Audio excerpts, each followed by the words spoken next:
Pada 25 Desember, Saudara, Chaulit dijatuhi pada 25 Desember tahun lalu. Chaulit dijatuhi hukuman penjara seumur hidup secara in absentia karena percobaan pembunuhan. Baik, kita akan menghubungi jurnalis Kompas TV yang saat ini berada di lokasi konferensi pers penangkapan Chaulit Tungduang, buronan asal Thailand. Ada jurnalis Kompas TV Valentina Sitorus. Selamat sore Valentina Sitorus, ini bagaimana rencana konferensi pers ini?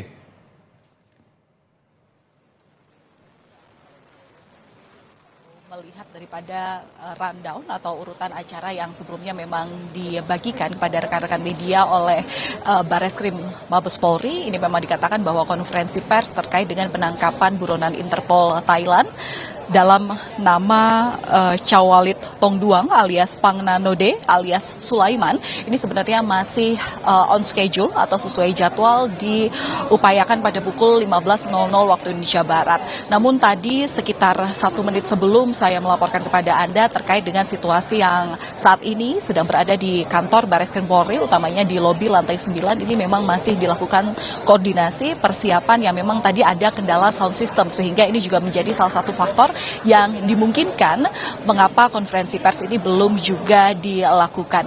Dan kalau melihat daripada persiapan yang tadi juga sudah dilakukan, yang juga sudah diinformasikan dari kepolisian terhadap rekan-rekan media, ini nanti rencananya tersangka ataupun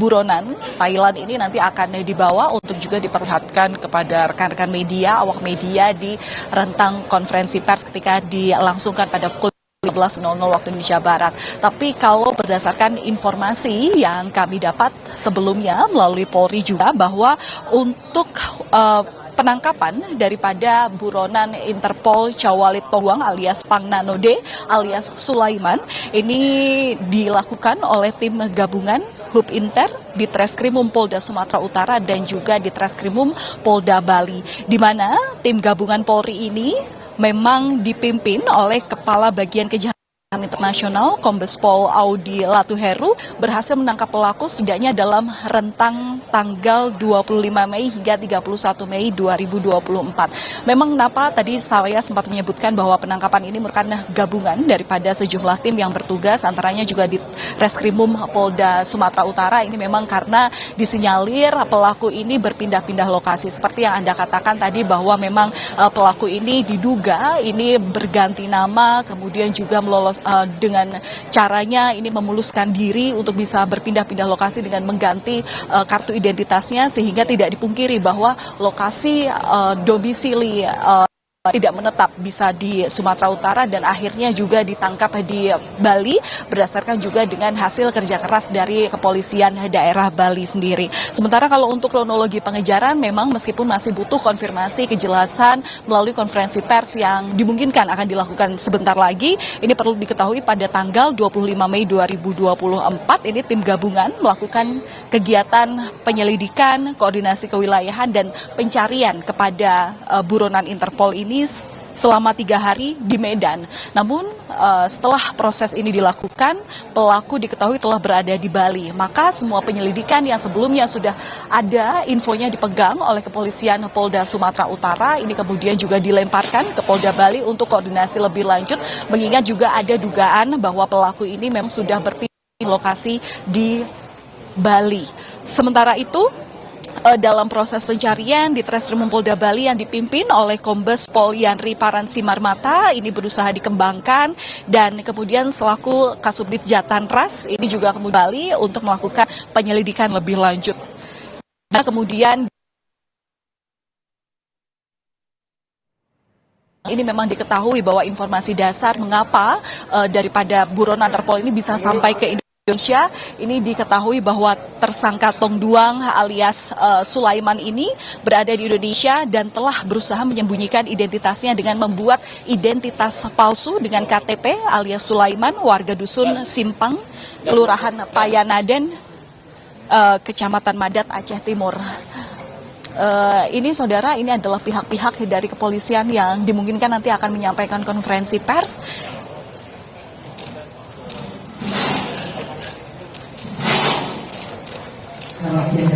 ada sejumlah pihak yang nantinya akan menyampaikan keterangan, saudara. Tapi kalau dilihat daripada kondisi terkini, memang belum terlihat tersangka ini dibawa ke area ke area konferensi pers. Sementara itu, Vidi dan juga saudara, selain tadi juga diketahui bahwa pelaku ini membuat identitas palsu dengan KTP atas nama Sulaiman, warga dusun Sampang, Kelurahan Payanadan, Kecamatan Madat, Aceh Timur. Ini untuk memuluskan rencananya atau penyamarannya. Ini tersangka diketahui berusaha untuk tidak berbicara, berkomunikasi kepada warga sekitar. Karena ada kendala bahasa yang diketahui dipunyai oleh tersangka ini, sehingga komunikasi yang dilakukan sehari-hari ketika berpindah lokasi ini semuanya menggunakan aplikasi Translate Baik untuk membeli keperluan sehari-hari. Dan kalau dari visual layar kaca, saudara, dari informasi yang dapat Anda lihat saat ini, konferensi pers ini dimungkinkan akan segera dilakukan, di mana diketahui ada sejumlah pihak yang nantinya akan membawakan konferensi pers ini, dipimpin oleh Kabar Reskrim Polri, Komjen Wahyu Widada, dengan didampingi oleh Wadir Tipit Narkoba Kombes Ari Ardian, Kepala Bagian Jianter Hub Interpolri Kombes Audi Latuheru, kemudian ada Kadif Hub Interpolri Irjen Krisnamurti, dan kemudian ada sejumlah pihak baik itu dari luar negeri, dari Thailand, ataupun juga yang masih dari Barreskrim Polri. Seperti apa penjelasan daripada proses penangkapan dari daftar pencarian orang yang memang menjadi buronan besar di nomor 1 di Thailand, akan kami informasikan lebih lanjut kepada Anda, utamanya dalam melihat konferensi pers sesaat lagi. Vidi, kembali ke Anda. Baik, Valentina Sitorus, terima kasih. Tampaknya kita akan segera mendengar konferensi pers dari kepolisian terkait penangkapan buron dari Thailand. Swastiastu, Namo Buddhaya, salam kebajikan.